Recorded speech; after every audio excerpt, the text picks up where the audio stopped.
I'll make a motion for the adoption of the agenda, August 8th, 2018. Do I have a second? Mrs. Johnson, all in favor? 5-0. Thank you. We will now go to student and community comments.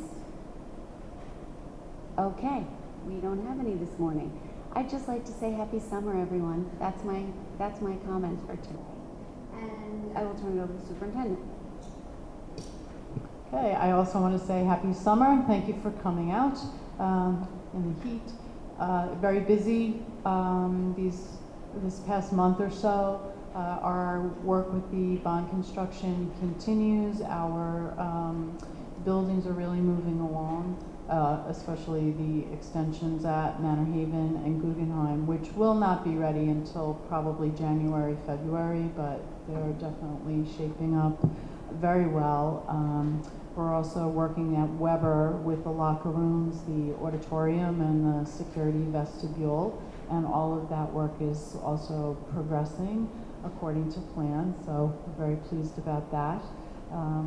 We are excited that our outdoor facilities and concession stand should be available or ready for use, hopefully within the next week or so, and we would then we'll be looking to do a little ribbon cutting ceremony and have that available to both our students, our student athletes, and of course our community as well. So we're excited about that. Also, all the other areas, hiring, curriculum, a lot of work going on, preparing for the upcoming school year. New teacher orientation will be August 28th and August 29th. We're excited about that. And first day of school for staff is September 4th, and first day for students is September 5th. So still a few more weeks of summer though, so hopefully everybody will enjoy. As always, we do watch our enrollment very closely, particularly kindergarten enrollment. So I'll just let Ms. Fennick give us a brief update on the kindergarten enrollment.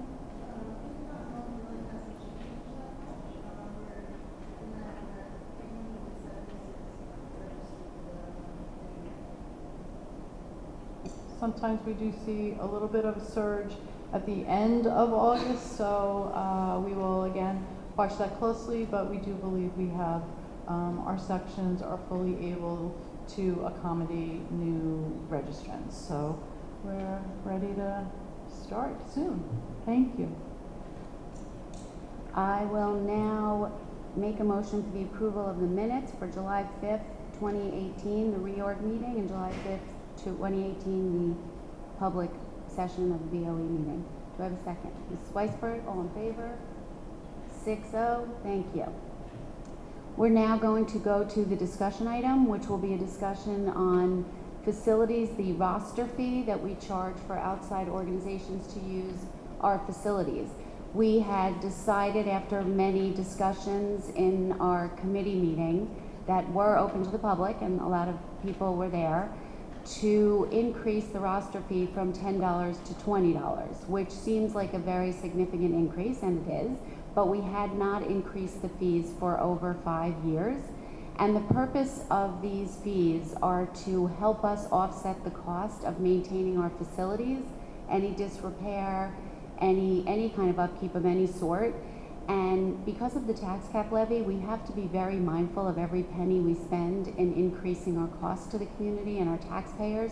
So this was a way to try and help offset those costs by just charging those people that use it and be able to maintain the facilities the way we need to maintain our facilities.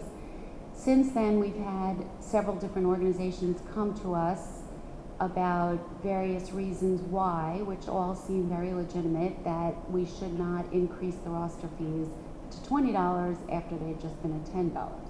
And because of the latest comments we received, we felt that we should have another public discussion, and we were not having a committee meeting over the summer, so we felt that we should discuss it here.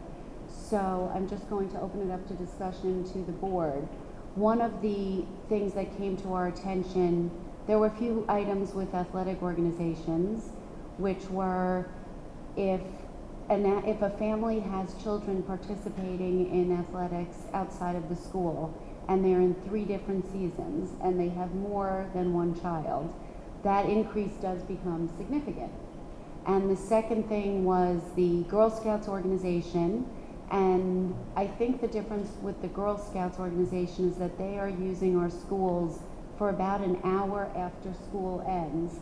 There is no additional custodial fee for the time they're using our buildings. They're using the cafeteria, which is unlike the athletic facilities. The wear and tear kind of thing is different. They're just sitting at the cafeteria tables. So those seem to be the 2 outstanding objections that I felt we should talk about and see if we wanted to make any exceptions or change our policy to go back to perhaps $15 instead of $10. So I'll open up to the floor, and Ms. Weisberg, will start with you as the chair.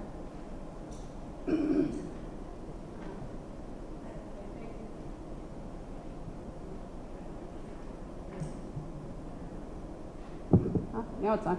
Okay, it was on already. I think my point that I had made earlier, particularly in pertaining to the Girl Scouts, was simply that that organization isn't using and causing additional wear and tear to our facilities, and so that would be a consideration for me. The athletic organizations, while I understand and perhaps would be willing to go back to that $15 just to soften the blow of the increase and spread it over time, there is significant wear and tear to additional use of those facilities, and it does cost us a significant amount of money to increase the number of times we maintain those fields, which I think is important to our, our long-term plans so that those fields stay in decent shape. So I'm definitely open to having a conversation about perhaps organizations that are using the facilities, such as the Girl Scouts, where there just simply is no wear and tear or additional cost, versus, So I'm happy to discuss and see where the board wants to go with both of those. I think that we have to always be mindful of setting any precedents that we would do for one organization and then not be fair to another. So I think that with the Girl Scouts, the fact that first of all they would be in the cafeteria, and the timing, of course they are not-for-profit, but we have many not-for-profits. We already have a distinction in the fee between not-for-profits and for-profits. But the fact that the hours they would be there immediately after school, it also is troublesome to me. We, quite a number of years ago, had to cut the clubs in the elementary school because we don't have the funding to do it. And when we have a club in the high school or the middle school, there's obviously no fee to the family.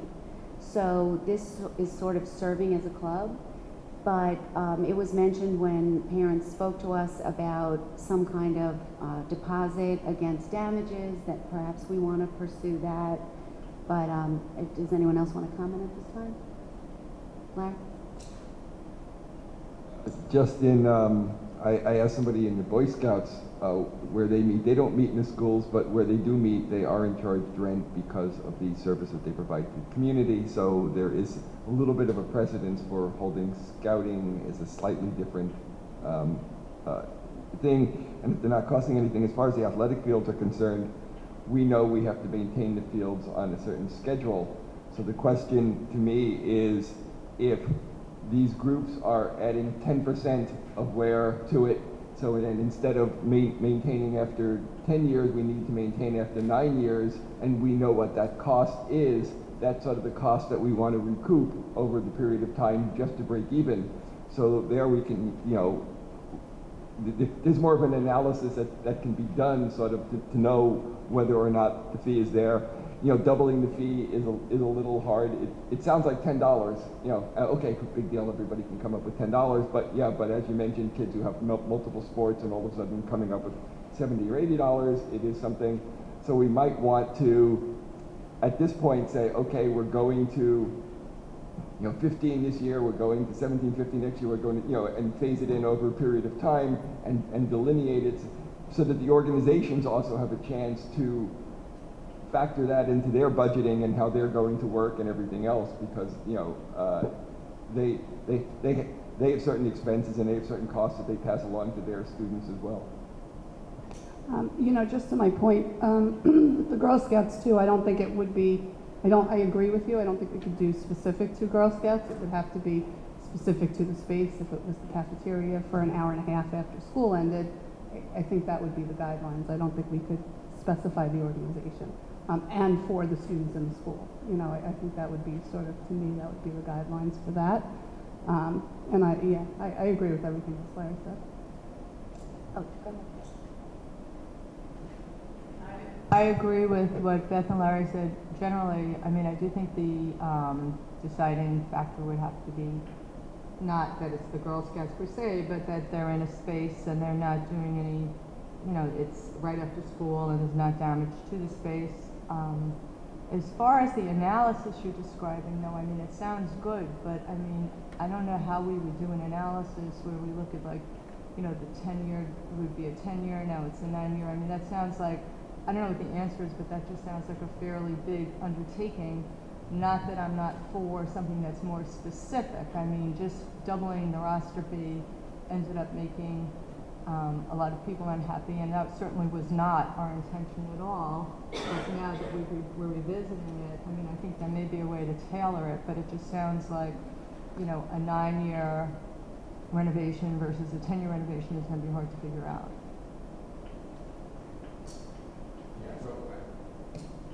I think we need to have the cost be proportional to the cost of the upkeep and the maintenance. And so in cases such as the Girl Scouts and perhaps other cases where there isn't a cost to the upkeep, perhaps we don't need to raise the roster fee.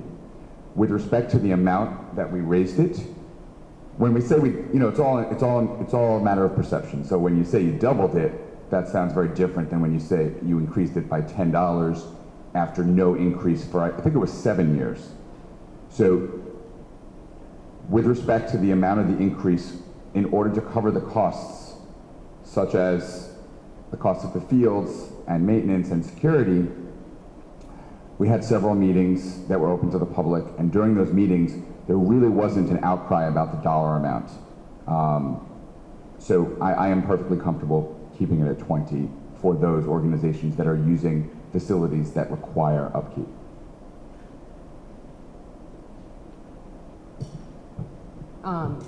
So I'm one of those families that's going to get hit with these increased fees for 3 children, soon it'll be 4 children. It adds up, and I have a lot of sympathy for the fact that it adds up for a lot of families here.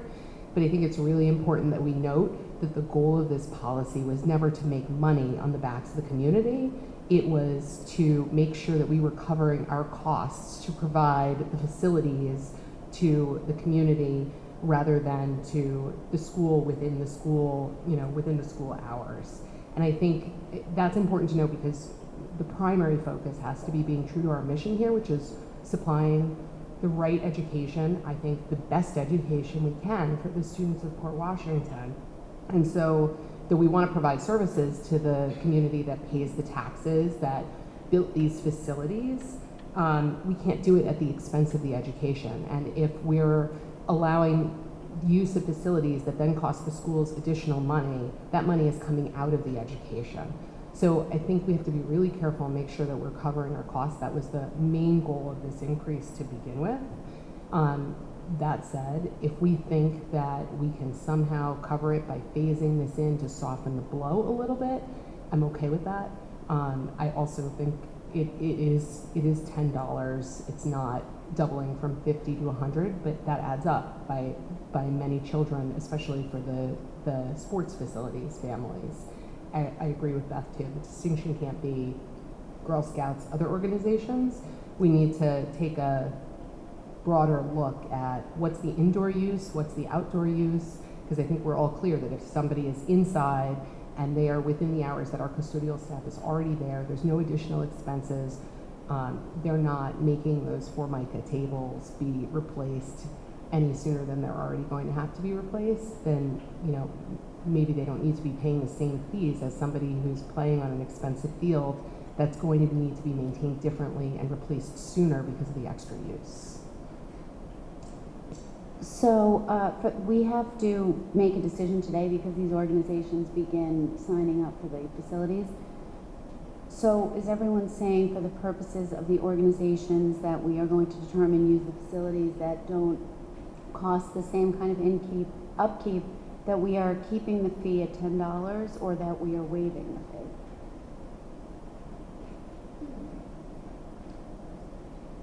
To clarify, I was suggesting that we keep the fee at $10. If we waive the fee, then we end up, from a revenue standpoint, hurting more than expected.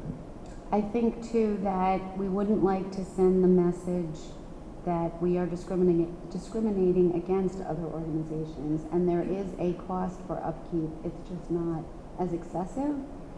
I would like to propose that we write that into the policy, but for the purposes of people signing up, we can let organizations know that we know are already using those facilities in September. And I think personally we should roll it back to $15 and also write in the policy that we will be increasing it every 2 years if necessary in accordance with increase of costs, so that people are now aware of that. We never had discussion of increasing costs, so people will know that every 2 years, which seems reasonable. And we can also say the percentage, we will raise it so that people will be made aware of that well in advance. And again, we can work on that in policy in September, but for the purposes of the organizations that will be signing up, we can start on that. And then for this coming year, perhaps we can talk about some kind of analysis on what we are using the money towards. You know, like I just know, for instance, in the gyms, we replace basketball nets more frequently. On the fields, I think we have to replace lacrosse nets and soccer nets. And so we can have some idea to give the community of where we're putting this money. And we had spoken with Mrs. Callahan, not about specifically earmarking the money because it's difficult to do it in advance, but we can kind of have an overall picture of where that money goes and the totality of the money, and that goes, while it goes into our general fund, it's going to go towards facilities, towards X, Y, and Z, so that the community can then be made aware of that. So that was my long-winded proposal. Is everyone okay with that? Sorry, I just have a question. I wasn't really clear when you said $15. Who's going to be raised to 15? Are we talking about the places, the fields and places where there is long-term damage, but we're not talking about Girl Scouts and... We're not talking about organizations that use the school. Okay, I just wanted to make sure that we were still talking about keeping them at 10. And just to clarify, we're going to draw it as organizations that use the facility directly after school for a certain amount of time, you know, when we still have normal staff. Where it's And not minimal athletic expense. facilities. Not I guess outdoor. we'd have to distinguish either classrooms or cafeteria. Okay. But we can, you know, We can discuss it figure it out. further in policy.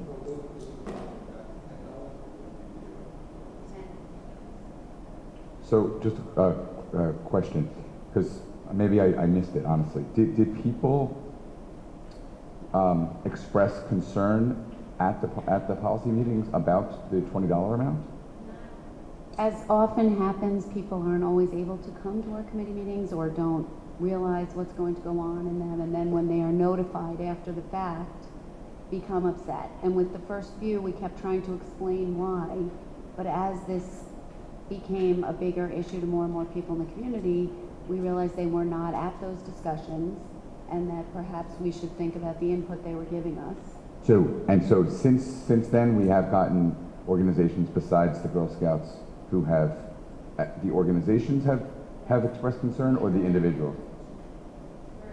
For exactly what I said, if it was one child, one season, $10 increase, it doesn't sound like so much. But if you're a family of 3 children and they all play 3 seasons, it becomes more of a burden on a lot of our families, which does make sense. And unfortunately, it would be too difficult and too much of a burden on the school district to be responsible for keeping track that, you know, the Kirpin family had 3 children that were playing 3 seasons, so they were getting a discount. Fortunately, none of my kids play sports. But you know, in all seriousness, what organizations have, just so I am familiar? PYA, the soccer club, And do we think they would be satisfied with a smaller increase? Well, I guess the true meaning of compromise is that no one's happy, but everyone's a little okay. Or everyone's happy? So I think it's the best we can do. Our costs are increasing, so we do have to increase the cost of what we charge. But, you know, we can say we didn't increase it for 7 years, but that decision was also our responsibility.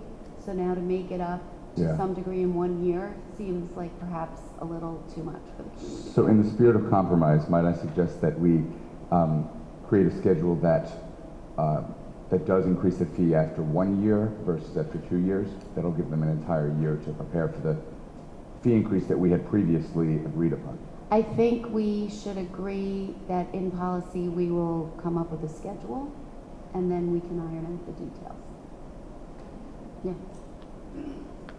Just to answer to a little bit more specifically, Dave, some of the conversations with those athletic organizations is that this is not the only fee for them that increases every year. And so, you know, by increasing this fee dramatically over the course of 1 year, and their insurance fees go up and their own staffing fees go up and other costs that they have go up, that it was difficult for them to pass that much of an increase off to their families all at once in 1 year. So that was sort of the conversation, because it's not just this. So that they go up $20, now they have to go up 25, and again, times 3 kids, it gets Yeah. a bit onerous. We can discuss this in policy, but all the Yeah. more reason that we need to do a better job as a board of increasing the fees every year I as they go up. agree with for you us. 100%. That's clear, so. Yeah, and I guess one of the other things is most of these organizations do provide scholarships for families, so the burden sort of becomes greater to the families that can afford it so that they can support the children who don't afford it. So the $10 increase to some cases becomes $15 increase, and then if you have the 3 kids playing the 3 sports, because we certainly don't want the organizations to be able to not be able to support the families that can't afford to pay the fees on their end, and so that everybody's equal access to it. So in some ways we have a little responsibility to help in that area. Yeah, I just want to agree with Larry on that, because I know from conversations with various organizations that they are, they do provide scholarships for children in town who can't afford it, and that is a tremendous service that we, you know, that we do appreciate. In a sense, I mean, it's almost like, you know, doing Boy Scouts doing service. I mean, it's a service to our community that everybody is benefiting for, so we should be very mindful of that and grateful. Mrs. Callahan? Yes, since the board did vote in July to increase the roster fee, and operationally we have implemented that, could I have some direction to give to the facilities department while you're still discussing this in policy? I would just like to make an exception to our usual procedure, because we are discussing this in a public meeting and not a committee meeting. If there are any community members that have anything they would like to add before we close the matter and give direction, please step up to the microphone, and if you can just identify yourself for the record, we'd appreciate it. There's right there. Hello. My name is Michael Siskin. I'm here with Lori Lee. We are members of the board of directors of the Port Summer Show.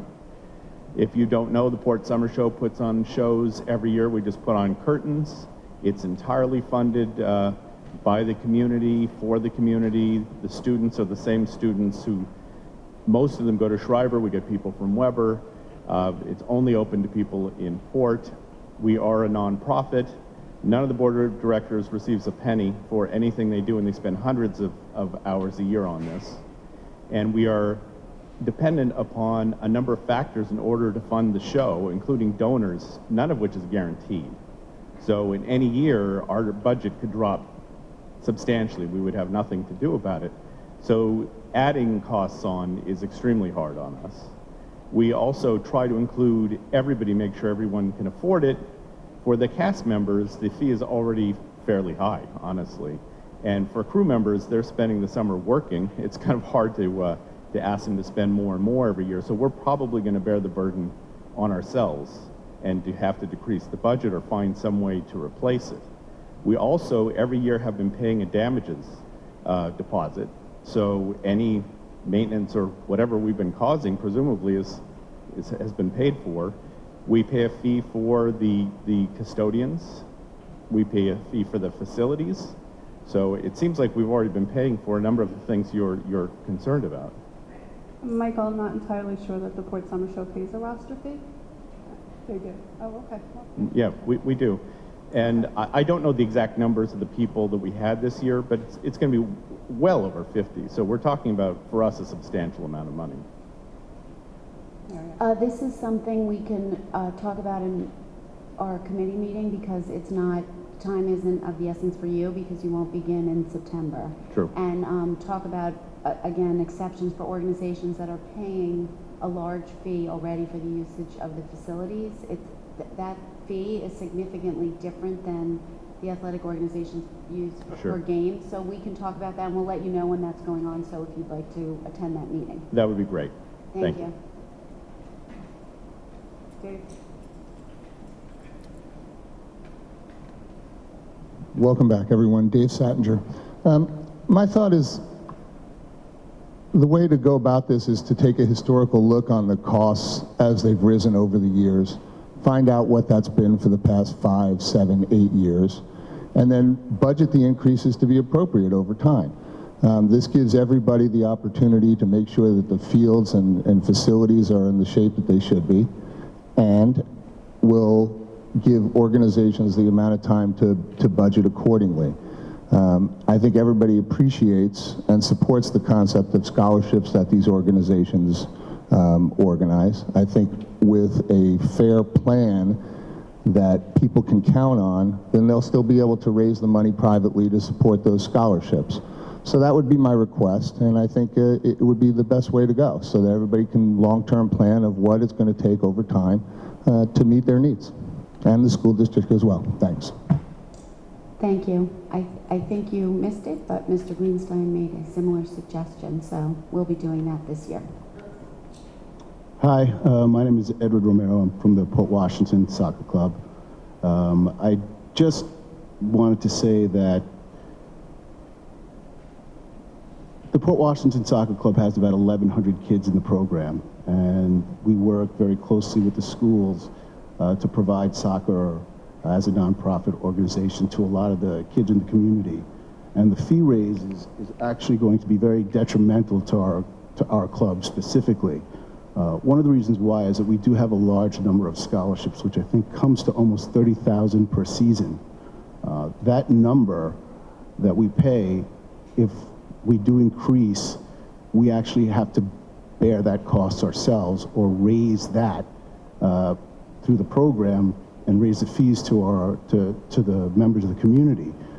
My greatest concern here is that these scholarship kids might get priced out, and that we may not be able to afford to have them play soccer. And Port Washington being in the location that it is, it's kind of like a little hideaway away from the rest of the island. There's nowhere else for these kids to go. And there's nowhere else for them to play. They can't go to another community. They can't go to Great Neck. They can't go anywhere else, because a lot of them are confined to Port Washington. So I agree with it that you have to raise costs, and it's part of what we have to do. But I would also consider it and be mindful of not just the people in Port Washington that can afford to play and can pay, but the kids, the large number of kids in our community and families in our community that don't have the means that these nonprofit organizations support, so that they do have something, a recreational activity after school. Thank you very much. I think the scholarship issue will be something we'll include in the policy discussions. Yeah. One quick thing, one of the reasons that this sort of popped up now is with the construction and the extra turf fields, you know, our costs have sort of shifted into, you know, it's different when they were grass fields and our crew was just maintaining them, but now we actually have to have a schedule to maintain the fields. So part of this is, the reason this came up and the reason we hadn't been looking at it for all of these back years is we didn't have the number of turf fields that we have now. and we didn't ask the community for a large chunk of money to put those fields in, and we certainly don't want to see anything happen to them. So that is sort of the timing and sort of why it came up and sort of why it's one thing to look backwards at our costs, but now we're trying to predict what our costs are going to be going forward because they have the method of paying for them has changed. Thank you, everyone. I think what we would direct facilities is that the increase, we can vote. Actually, we can't vote on it till September, at least until we rewrite the policy. So I would ask that the policy committee meet as early as they can in September. And I think the organizations, we're all pretty much agreeing that it would be $15 for the increase. And organizations such as the Girl Scouts would stay at 10.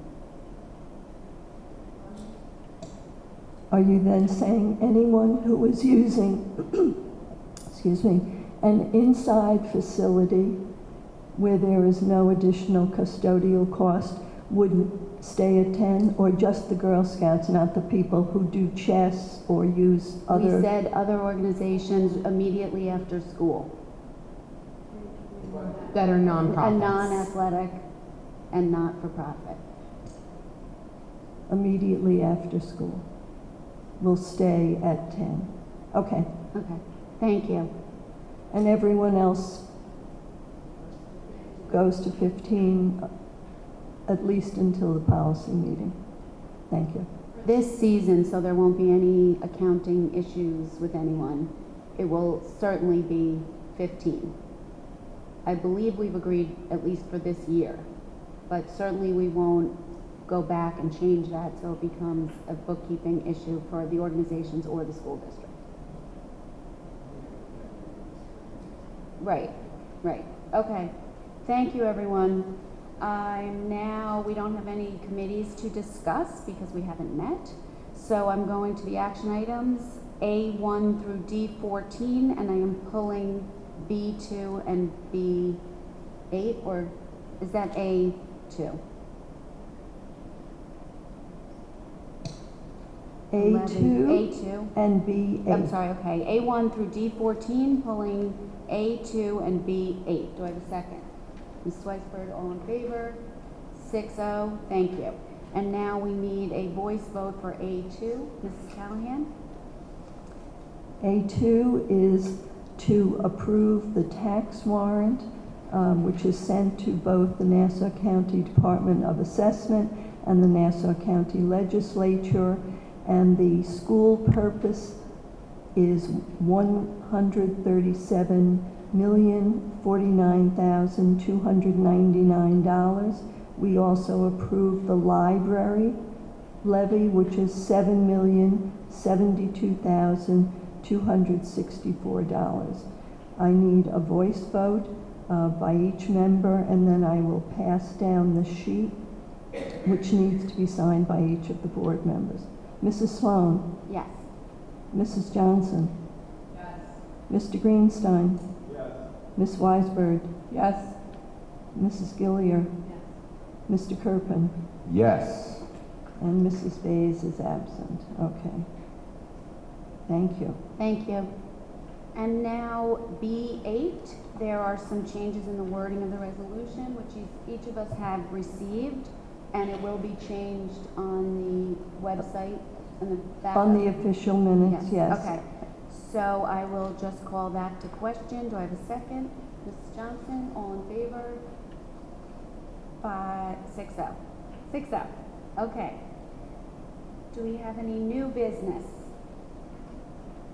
Do we have any old business? No, old business comes first. Do we have any old business? Do we have any new business? We have no more business. Does anybody else want to be heard? Okay, we're adjourned. Thank you very much. Okay. Can Jeff sign before you go?